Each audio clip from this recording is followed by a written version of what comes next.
Terima kasih kerana masih lagi bersama dengan Tasha dalam Cinema, #IniCinemaku. Jadi kepada anda semua, jangan ke mana-mana kerana Tasha ada banyak lagi info-info yang menarik yang ingin dikongsikan kepada anda semua. Itulah dia tadi Datuk Hatan menceritakan bagaimana dia boleh berlakon dalam filem Selubung. Rupa-rupanya dia ikut Sifu M. Nasir dah. Okeylah, kali ini kita nak bersama dengan seorang produser wanita Iban yang pertama. Di mana beliau berjaya menampilkan budaya kaum Iban dalam filemnya. Jadi, jom kita bersama dengan beliau.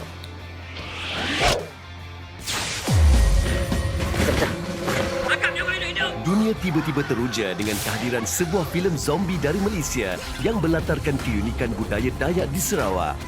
Tak hanya meraih kemenangan besar di festival filem di Singapura dan Rusia, berlaban hidup infeksi zombie ke Los Angeles selain Paris, Sweden dan Kanada. Diarahkan oleh Rayleigh, filem itu menampilkan lakonan Pablo Amirul, Ana Melissa, Cassidy Panggau, selain Pekin Ibrahim dan Ultimate, juga Tegar dari Indonesia dan pelakon Slovakia Katrina Gray. Begitupun siapa pula sebenarnya Misha Minot yang disebut sebagai antara tunjang kekuatan filem ini. Ada cerita menarik hendak dikongsi pelakon, penulis dan produser wanita Iban pertama ini. Sebelum ni saya memang tak fikir nak buat zombie. Mula-mula just nak buat cerita seram. Tapi Ray kata apa kata kita buat zombie lah. Kita buat lagi gambar sebab seram-seram ni dah banyak orang buat. Kita buat satu kelainan lah. Suka bagi saya sebab ini ialah filem pertama yang saya tulis. Saya tak pernah ada pengalaman untuk menulis skrip. Saya tak pernah belajar juga bagaimana cara menulis skrip. Sebab sebelum tu kita ada buat cerita pendek Dendam Gadang. Dia tak bagi saya buat skrip dulu. Dia shoot dulu. Setiap scene tu dicantum. Lepas tu dia bagi dengan saya, okey, kamu buat cerita berpandukan setiap scene, setiap babak yang saya cantum ni buatkan menjadi satu cerita. So bila saya menulis Belabah Hidup tu, saya kena bayangkan saya di dunia lain. Sebab saya tak ada pengalaman nak tulis tu, tapi saya rasa untuk menulis cerita ni kita tak perlu pun pengalaman sebab cerita ni dari inspirasi kita jadikan satu cerita.